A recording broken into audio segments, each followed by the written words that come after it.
Run! Get to the over! Copy that, goes down! The 21st of April, 1945, Italian Alps. Second Lieutenant Daniel Inouye was leading his platoon up a heavily fortified German position when a panzerfaust rocket tore his right arm completely off. Most soldiers would have collapsed in shock, but Inouye did something unthinkable. He pried the live grenade from his severed hand with his left hand and threw it at the enemy machine gun nest. Then, one-armed and bleeding to death, he continued the assault with a submachine gun, killing 25 German soldiers before finally collapsing. This Japanese-American soldier had just proven his loyalty to a country that had imprisoned his people in internment camps and questioned their patriotism since Pearl Harbor. This incredible story is completely true, every detail verified by military records and witness testimonies. If you love hearing about real heroes like this, make sure to subscribe. We share these amazing true stories regularly. What makes Daniel Inouye's story so extraordinary isn't just his incredible battlefield courage. It is the journey from suspected enemy alien to American war hero to us senator. When Pearl Harbor was attacked, Inouye was a 17-year-old Japanese-American student in Honolulu who watched the bombs fall on his homeland.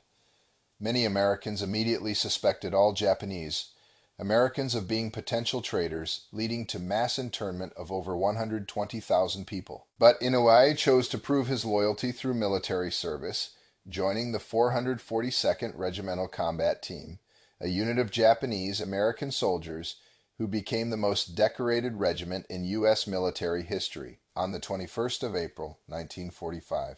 This young man, who had been viewed with suspicion, would lose his arm defending American ideals, then spend the next 50 years serving in the U.S. Senate as one of America's most respected political leaders. Daniel Inouye was born on the 7th of September, 1924, in Honolulu, Hawaii, at a time when the territory was already home to thousands of Japanese immigrants who had come to work in the sugar plantations. His parents, Hayotaro and Moyo Inouye, were part of the first generation of Japanese Americans who had built new lives in the Pacific while maintaining their cultural traditions. Growing up in Hawaii during the 1930s, Daniel experienced the complex identity challenges faced by many second-generation Japanese Americans.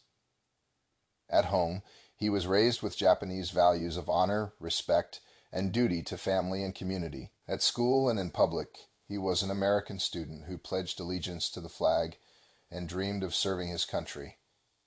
Daniel excelled in school and was particularly drawn to medicine, hoping to become a doctor who could serve the diverse communities of Hawaii. He was a typical American teenager, playing baseball, dating, and planning for college, when everything changed on the 7th of December, 1941. That Sunday morning, Daniel was getting ready for church when he heard the sound of aircraft engines overhead. Looking up, he saw planes with the distinctive red sun symbol of Japan diving toward Pearl Harbor, dropping bombs and strafing American ships and aircraft. As smoke rose from the naval base and radio broadcasts confirmed that America was under attack, Daniel's world was transformed in an instant. He was no longer just a 17-year-old American student. He was a Japanese American whose loyalty would be questioned and whose patriotism would be tested in ways he could never have imagined. The immediate aftermath of Pearl Harbor was chaotic and frightening for Hawaiian Japanese Americans. FBI agents began arresting community leaders, teachers, and business owners suspected of having ties to Japan. Families were torn apart as fathers and grandfathers were detained without charges or trials. Daniel watched as neighbors who had lived peacefully in Hawaii for decades were suddenly viewed with suspicion and fear. Store owners who had served American customers for years found their businesses boycotted. Students who had been popular in school were now avoided by former friends. The situation became even more complicated when the military governor of Hawaii imposed martial law and began debating whether to intern all Japanese Americans in the territory as was being done on the mainland. The logistics of imprisoning over 160,000 people, nearly 40% of Hawaii's population, made mass internment impractical, but the threat remained constant. Daniel's family faced an agonizing choice that confronted Japanese Americans throughout the country: how to prove their loyalty to a nation that viewed them with suspicion because of their ancestry. Some Japanese Americans tried to demonstrate their patriotism by changing their names, abandoning cultural traditions, and avoiding any association with Japan. Others became bitter and withdrawn, feeling that their decades of American citizenship meant nothing when their country needed scapegoats. Daniel chose a different path. He decided that the only way to prove his loyalty was through service, even if that service required him to risk his life fighting against the country of his grandparents' birth.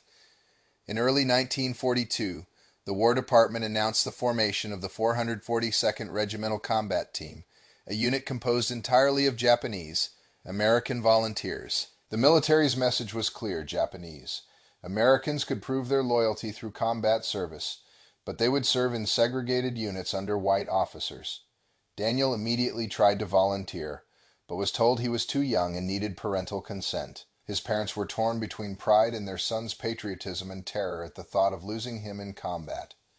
The decision became even more difficult when they learned that Daniel's unit would likely be sent to fight in Europe against Germany and Italy, rather than in the Pacific against Japan. The military didn't trust Japanese American soldiers to fight against their ancestral homeland, even though most had never been to Japan. After months of family discussions and soul-searching, Daniel's parents finally gave their consent. In March 1943, at age 18, Daniel Inouye enlisted in the United States Army and reported for training with the 442nd Regimental Combat Team. But Daniel had no idea that he was about to join what would become the most decorated unit in American military history, or that his own actions in Italy would prove once and for all that courage and loyalty have nothing to do with the color of your skin or the country of your ancestors' birth. The 442nd Regimental Combat Team was officially activated in February 1943 at Camp Shelby, Mississippi, where Daniel Inouye and over 4,000 other Japanese American volunteers began the most intensive military training of World War II. The regiment's motto was, "Go for broke," Hawaiian slang meaning to risk everything for the chance of success. The phrase perfectly captured the attitude of soldiers who knew they were fighting for more than military objectives. They were fighting to prove their worth as Americans. Training at Camp Shelby was deliberately harsh and comprehensive. Military leaders wanted to ensure that Japanese American soldiers would be so well prepared that no one could question their effectiveness in combat. The 442nd received more extensive training than most regular Army units, with emphasis on small unit tactics, marksmanship, and the kind of aggressive assault techniques that would later make them famous. Daniel thrived in the military environment. His natural leadership abilities and tactical intelligence quickly caught the attention of his instructors, and he was selected for officer training. By the time the 442nd shipped out to Europe in May 1944, Daniel had been promoted to second lieutenant and was commanding a rifle platoon. But the real test came when the regiment arrived in Italy and was immediately thrown into some of the most difficult fighting of the European theater. The 442nd was assigned to attack German defensive positions in the Apennine Mountains, terrain that heavily favored defenders and had stalled Allied advances for months. The Japanese American soldiers' first major engagement came at Belmont, where they successfully broke through German lines that had resisted other Allied units for weeks. Their tactics were unconventional and aggressive. They attacked at night, used terrain to their advantage, and showed a willingness to take casualties that impressed both their officers and their enemies. Daniel's leadership style was shaped by both his American military training and the Japanese cultural values he had learned from his family. He led from the front, shared the same risks as his soldiers, and maintained the kind of calm determination under fire that inspired confidence in his men. The 442nd's reputation grew rapidly as they fought through Italy and then France. They developed a particular expertise in mountain warfare and became known for their ability to take objectives that other units couldn't capture. Their casualty rates were high, so high that the regiment had to be reinforced multiple times, but their success rate was extraordinary. By early 1945, the 442nd had earned more unit citations and individual decorations than any other regiment in the U.S. Army. They had also earned the respect of German soldiers who identified them as elite troops and often withdrew from positions when they learned Japanese. American forces were approaching. But Daniel's greatest test was still ahead. In April 1945, the 442nd was assigned to assault German positions in the Po Valley of northern Italy, a series of fortified mountain positions that controlled access to the Alps and represented Germany's last major defensive line in Italy. The German positions were expertly constructed and heavily defended. Machine gun nests were positioned to provide interlocking fields of fire, making frontal attacks extremely costly. Artillery spotters had clear views of all approach routes, and German defenders had spent months preparing for the final Allied offensive. On the 21st of April, 1945, Daniel's platoon was assigned to Assault Hill 140 near San Terenzo, where 3 German machine gun nests commanded the approaches to a strategic ridge. Previous attacks by other units had failed with heavy casualties, but the 442nd was ordered to take the position at any cost. Daniel studied the German defenses carefully and developed a plan that required him to lead from the front. Literally, he would advance alone toward the first machine gun nest, using terrain and smoke grenades to mask his approach, then assault the position with hand grenades while his platoon provided covering fire. It was an extremely dangerous plan that required perfect timing and extraordinary personal courage. If Daniel was killed or wounded in the initial assault, his entire platoon would be pinned down in the open and likely destroyed. But Daniel had spent 2 years preparing for this moment. He had trained his men to the highest possible standard, studied German tactics until he understood their strengths and weaknesses, and developed the kind of tactical confidence that comes only from successful combat experience. Most importantly, Daniel understood that this battle was about more than military objectives. He was fighting to prove that Japanese Americans deserved full acceptance as loyal citizens, and failure was simply not an option. On the morning of the 21st of April, 1945, 2nd Lieutenant Daniel Inouye prepared to lead the most important assault of his life, an attack that would cost him his right arm but establish him forever as one of America's greatest war heroes. At 0600 hours on the 21st of April, 1945, Daniel Inouye's platoon began their approach to the German positions on Hill 140. The morning was cold and foggy, providing some concealment from enemy observers, but Daniel knew that once the shooting started, his men would be exposed to devastating machine gun fire from 3 separate positions. Daniel had spent the previous night studying every detail of the German defenses through binoculars and reviewing intelligence reports from reconnaissance patrols.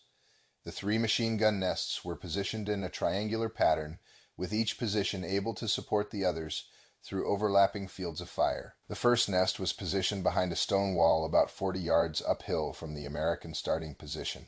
The second was 25 yards to the right, concealed in a grove of olive trees. The third was another 30 yards up the slope, dug into the hillside with excellent visibility over the entire battlefield. Daniel's plan was audacious in its simplicity. He would assault each position individually while his platoon provided covering fire and advanced by bounds. It required him to expose himself to enemy fire 3 separate times, but it was the only way to avoid the casualties that would result from a conventional frontal attack. The assault began at 063, when Daniel's machine gunners opened fire on all 3 German positions simultaneously. Under cover of this suppressing fire, Daniel began crawling uphill toward the first machine gun nest, carrying 4 hand grenades and his M1 rifle. The approach took nearly 10 minutes of careful movement through rocky terrain while bullets whined overhead. Daniel used every fold in the ground and every available bit of cover, but the final 15 yards to the German position required him to rise to his feet and charge directly at the enemy machine gun. Daniel's assault on the first position was a textbook example of small unit tactics. He approached from the machine gun's blind spot, then threw 2 grenades in quick succession before the German crew could redirect their fire toward him. The explosions killed all 3 German soldiers and destroyed their weapon. Without pausing, Daniel signaled his platoon to advance and began moving toward the second machine gun nest. This approach was more difficult because the German crew had seen what happened to the first position and were alert for individual attackers. Daniel solved this problem by using smoke grenades to conceal his movement.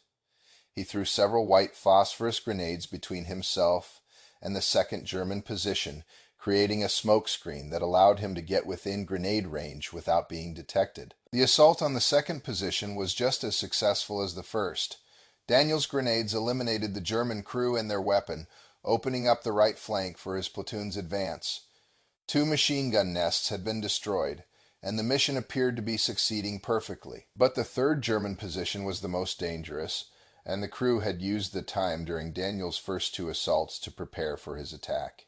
They had repositioned their machine gun to cover the most likely approach routes and called for artillery support from German positions further up the mountain. As Daniel began his approach to the final machine gun nest, German artillery shells began falling around his platoon's positions. The enemy crew knew they were facing a single determined attacker, and they were ready for him. Daniel's approach to the 3rd position required him to cross 30 yards of open ground under direct observation from the German machine gun. There was no cover, no concealment, and no way to surprise the enemy crew. Instead of trying to crawl across the open area, Daniel chose to make a running assault, sprinting directly at the German position while firing his M1 rifle from the hip. It was the kind of attack that required extraordinary courage and usually resulted in the attacker's death. Daniel made it to within 10 yards of the German machine gun nest before enemy fire found him. A burst from the machine gun hit him in the stomach, spinning him around and knocking him to the ground. But Daniel immediately got back to his feet and continued the assault. At 5 yards from the German position, Daniel pulled the pin from his final grenade and drew back his arm to throw it. At that instant, a German soldier fired a panzerfaust, an anti-tank rocket, directly at Daniel from point-blank range. The rocket hit Daniel's right elbow and completely severed his arm just below the shoulder. The explosion threw him backward and should have killed him instantly, but somehow he remained conscious and alert.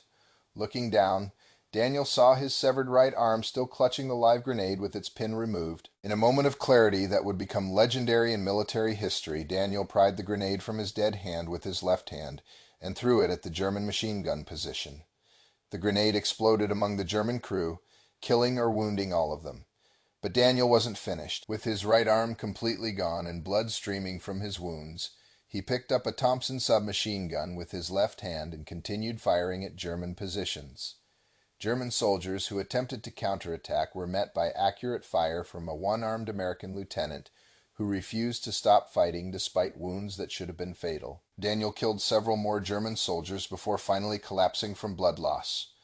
When medics reached Daniel, he was still conscious and giving orders to his men. His first words were not about his wounds, but about continuing the mission. Nobody called off the war. Get back up there and finish the job. Daniel Inouye had single-handedly destroyed 3 German machine gun nests, killed 25 enemy soldiers, and opened the way for his regiment's advance uphill 140. He had accomplished one of the most remarkable individual combat actions in American military history, while fighting for a country that had questioned his loyalty because of his Japanese ancestry. Daniel Inouye spent the next 2 years in military hospitals, undergoing multiple surgeries to treat his wounds and learning to function with his left hand. The physical rehabilitation was grueling. But the psychological adjustment was even more difficult.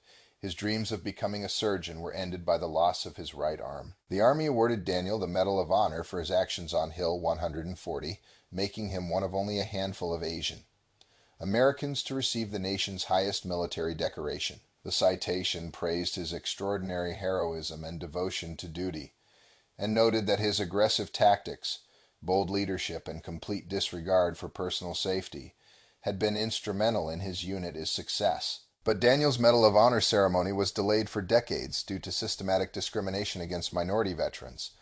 While white soldiers received their decorations immediately after the war, Asian American and African American heroes were often overlooked or given lesser awards. It wasn't until 2000, to 55 years after his heroic actions, that President Bill Clinton finally presented Daniel with the Medal of Honor in a White House ceremony.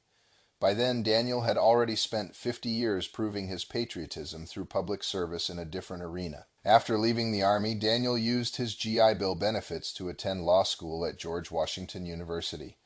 Despite the challenges of taking notes and writing exams with his left hand, he graduated in 1952 and returned to Hawaii to practice law. Daniel quickly became involved in Hawaiian politics, first as a prosecutor and then as a candidate for public office. In 1954, he was elected to the Territorial House of Representatives, where he worked on legislation to prepare Hawaii for statehood. When Hawaii became the 50th state in 1959, Daniel was elected as its first representative to the U.S. House. In 1962, he was elected to the U.S. Senate, where he would serve for the next 49 years, longer than any other senator in American history. During his Senate career, Daniel became known as a principled leader who could work across party lines while never forgetting the discrimination he had faced as a young Japanese. American, he was a strong advocate for civil rights, veterans affairs, and Asian American communities throughout the United States. Daniel played crucial roles in many of the most important political events of the late 20th century. He served on the Senate Watergate Committee that investigated President Nixon, helped write legislation creating the 9/11 Commission, and was a key figure in numerous foreign policy initiatives involving Asia and the Pacific. Throughout his political career, Daniel carried lessons learned from his military service. He approached political battles with the same strategic thinking and determination he had shown on Hill 140. But he also understood the importance of building coalitions and finding common ground with former enemies. His missing right arm became a symbol of his sacrifices for American democracy. During Senate debates, Daniel would often gesture with his left hand, while his empty right sleeve served as a silent reminder of the price he had paid for his beliefs. Daniel also used his platform to advocate for other Japanese, American veterans, and to educate Americans about the 442nd Regimental Combat Team's contributions to the war effort. He worked tirelessly to ensure that the heroism of Japanese American soldiers was recognized and remembered. In 1988, Daniel was instrumental in passing the Civil Liberties Act, which provided reparations to Japanese Americans who had been interned during World War II. The legislation was both a personal victory and a vindication of his lifelong belief that America could acknowledge its mistakes and work to correct them. Daniel's influence extended far beyond domestic politics. As chairman of the Senate Appropriations Committee, he directed billions of dollars in federal spending and helped shape American policy in Asia and the Pacific. His deep understanding of Asian cultures and languages made him an invaluable resource for American diplomats and military leaders. But perhaps Daniel's greatest legacy was his example of how individual courage could transform both personal destiny and national consciousness. The young man who had been suspected of disloyalty because of his ancestry became one of the most respected figures in American politics. Daniel Inouye died on the 17th of December 2012 at the age of 88, having served in the U.S. Senate for nearly half a century. His body lay in state in the Capitol Rotunda, only the 31st person in American history to receive this honor. At his funeral, President Obama said, "Daniel Inouye was perhaps this country's most unlikely senator, but his life reminds us that what makes us American has never been a matter of blood or birth. It is a matter of faith. It is a matter of fidelity to the shared values that define us." The boy who had watched Pearl Harbor burn became a war hero who proved his loyalty in blood. The young soldier who lost his arm fighting for democracy became a senator who strengthened that democracy for half a century. And the Japanese American who faced discrimination because of his ancestry became living proof that America's strength comes from the courage and dedication of citizens from every background. Daniel Inouye's story embodies the best of American ideals, the belief that loyalty and patriotism are proven through actions, not ancestry. His journey from suspected enemy alien to war hero to senator shows us that America's greatest strength has always been its ability to transform prejudice into acceptance through individual courage. Inouye's battlefield heroism was matched by his political courage. He spent 50 years fighting for civil rights, veterans' benefits, and the recognition that every American deserves equal treatment regardless of their background. His missing arm served as a constant reminder that democracy requires sacrifice. Every time he raised his left hand to take an oath or cast a vote, Americans were reminded of the price he had paid for the freedoms they enjoyed. Most importantly, Inouye proved that individual actions can change history. His assault on Hill 140 helped win a war, but his decades of public service helped create a more perfect union. What do you think motivated Inouye to serve a country that had questioned his loyalty? Was it patriotism, a desire to prove himself, or something deeper? Share your thoughts in the comments. If stories of courage overcoming prejudice inspire you, subscribe for more incredible true tales from America's most remarkable heroes. Remember Daniel Inouye's example: true patriotism is proven not by words, but by the willingness to sacrifice everything for the ideals you believe in.